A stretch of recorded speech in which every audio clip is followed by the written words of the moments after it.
नमस्कार दोस्तों, मैं रीना आपके अपने channel Leena kitchen recipe and vlogs में स्वागत करती हूँ। तो आज हम जानेंगे कि अग्नि पुराण के अनुसार शनि ग्रह की से मुक्ति के लिए मूल नक्षत्र युक्त शनिवार से आरंभ करके 7 शनिवार शनिदेव की व्रत और पूजा की जाती है। और इस व्रत और पूजा के लिए शनिदेव की व्रत कथा जरूर जान लेनी चाहिए। तो वो इस प्रकार है। एक समय सभी नवग्रहों सूर्य, चंद्र, मंगल, बुध, बृहस्पति, शुक्र, शनि, राहु और केतु में विवाद छिड़ गया कि इनमें से सबसे बड़ा कौन है। सभी आपस में लड़ने लगे और कोई निर्णय न होने पर देवराज इंद्र के पास निर्णय कराने पहुंचे। इंद्र इससे घबरा गए और इस निर्णय को देने में अपनी असमर्थता जताई, परंतु उन्होंने कहा कि इस समय पृथ्वी पर राजा विक्रमादित्य हैं, जो कि अति न्यायप्रिय है, वे ही इसका निर्णय कर सकते हैं। सभी ग्रह एक साथ राजा विक्रमादित्य के पास पहुंचे और अपना विवाद बताया, साथ ही निर्णय के लिए कहा।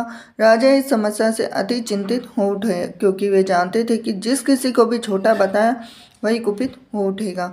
तब राजा को एक उपाय सुझाया और उन्होंने स्वर्ण, रजत, कांस्य, पीतल, शीशा, रांगा, जस्ता, आभ्रा को लोहे से 9 सिंहासन बनवाए और उन्हें इसी क्रम में रख दिए।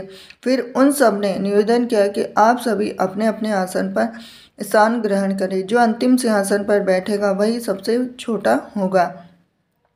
इस अनुसार लोहा का सिंहासन बनाया सबसे आखिरी में। तो उन्होंने देखा कि शनिदेव सबसे बाद में बैठे तो वही छोटे कहलाए। तो उन्होंने सोचा कि राजा ने यह जानबूझकर किया है। तो उन्होंने कुपित होकर राजा से कहा कि राजा, तू मुझे नहीं जानता। सूर्य एक राशि में 1 महीना, चंद्रमा 2.25 महीने और 2 दिन, मंगल 1.5 महीना, बृहस्पति 13 महीने, वह बुध और शुक्र 1-1 महीने विचरण करते हैं, परंतु मैं 2.5 से 7.5 साल तक रहता हूँ। बड़ों बड़ों को मैंने विनाश किया है। श्री राम के 7.5 आने पर उन्हें वनवास हो गया और रावण के आने पर उनकी लंका को बंदरों की सेना से परास्त होना पड़ा। अब तुम सावधान रहना। ऐसा कहकर कुपित होते हुए शनिदेव वहाँ से चले गए। अन्य देवता खुशी खुशी चले गए और कुछ समय बाद राजा की 7.5 आई। तब शनिदेव घोड़ों के सौदागर बनकर वहाँ आए। उनके साथ कई बढ़िया घोड़े थे। राजा ने यह समाचार सुन अपने अश्वपाल को अच्छे घोड़े खरीदने की आज्ञा दी। उसने कई अच्छे घोड़े खरीदे। वह एक सर्वोत्तम घोड़े को राजा को सवारी हेतु दिया। राजा जो ही उस पर बैठा, वह घोड़ा सरपट वन की ओर भागा। भीषण वन में पहुंच वह अंतर्ध्यान हो गया और राजा भूखा प्यासा भटकता रहा। तब एक ग्वाले ने उसे पानी पिलाया और राजा ने प्रसन्न होकर उसे अपनी अंगूठी दी और वह अंगूठी देकर राजा नगर को चल दिया और वहां अपना नाम उज्जैन निवासी बीका बताकर वह एक सेठ की दुकान पर उसने जल इत्यादि पिया, कुछ विश्राम भी किया। भाग्यवश उस दिन सेठ की बड़ी बिक्री हुई और सेठ उसे खाना इत्यादि कराने खुश होकर अपने साथ घर ले गया। अब वहां पर उसने एक खूंटी पर देखा कि एक हार टंगा है, जिसे खूंटी निगल रही है। थोड़ी देर में पूरा हार गायब था। तब सेठ ने आने पर देखा कि हार गायब है। तब उसने समझा कि बीका ने ही उसे चुराया है। उसने बीका को कोतवाल के पास पकड़वा दिया। फिर राजा ने भी उसे चोर समझकर हाथ पैर कटवा दिए। वह चोरंगिया बन गया और नगर के बाहर फिकवा दिया गया। वहां से एक तेली निकल रहा था, जिसे दया आई और उसने बीका को अपनी गाड़ी में बिठा लिया। वह अपनी जीप से बैलों को हाँकने लगा। उस काल राजा की शनि दशा समाप्त हो गई। वर्षा काल आने पर वह मल्हार गाने लगा। तब वह जिस नगर में गया था, वहाँ की राजकुमारी मन भावनी को वह इतना भाया कि उसने मन ही मन प्रण लिया कि वह राग गाने वाले से ही विवाह करेगी। अब उसने दासी को ढूंढने भेजा तो दासी ने कहा कि वह एक चौरंगिया है, परंतु राजकुमारी नहीं माने। अगले ही दिन उठते ही वह अनशन पर बैठ गई। अब विवाह करेगी तो उसी से करेगी। अब उसे बहुतेरा समझाने पर भी वह न मानी तो राजा ने उस तेली को बुला भेजा और विवाह की तैयारी करने को कहा।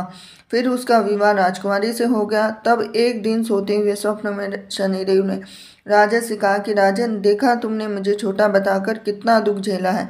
तब राजा ने उससे क्षमा मांगी, प्रार्थना की, बोला, हे शनिदेव, जैसा दुख मुझे दिया है किसी को और को ना दे।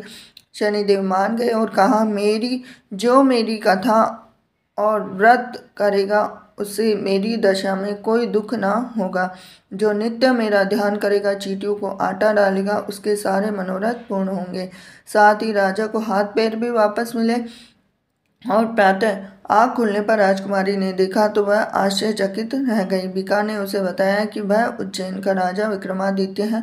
सभी अत्यंत प्रसन्न हुए। सेठ ने जब सुना तो वह पैरों पर गिरकर क्षमा मांगने लगा और राजा ने कहा कि वह शनि देव का कोप था, इसमें किसी का कोई दोष नहीं है। सेठ ने फिर भी निवेदन किया कि मुझे शांति तभी मिलेगी जब आप मेरे घर चलकर भोजन करेंगे। सेठ ने अपने नगर पर नाना प्रकार के व्यंजनों से राजा का सत्कार किया और साथ ही सबने देखा कि जो खुटी हार निकल रही थी वह उसे उगल रही थी। सेठ ने अपनी बेटी का विवाह श्रीकवरी से पाणी ग्रहण का निवेदन किया तो राजा ने सहर्ष स्वीकार कर लिया। कुछ समय पश्चात राजा और दोनों रानियां मनभावनी और श्रीकवरी को सभी उपहार सहित लेकर उज्जैन नगरी को चले। वहां पूर्ववासियों ने सीमा पर ही उनका स्वागत किया और सारे नगर में दीपमाला हुई। सबने खुशी मनाई। राजा ने घोषणा की कि मैंने शनिदेव को सबसे छोटा बताया था, जबकि असल में वही सर्वोपरि है। तब से सारे राज्य में शनिदेव की पूजा और कथा नियमित होने लगी और सारी प्रजा ने बहुत समय खुशी और आनंद के साथ बिताया। जो कोई शनिदेव की इस कथा को सुनता है, पढ़ता है, उसके सारे दुख दूर हो जाते हैं। व्रत के दिन इस कथा को अवश्य पढ़ना चाहिए। तो ये थी आज की शनिदेव की व्रत कथा। वीडियो अगर आपको पसंद आया तो वीडियो को लाइक करें, चैनल सब्सक्राइब करें, बेल आइकन प्रेस करें। हरे कृष्णा।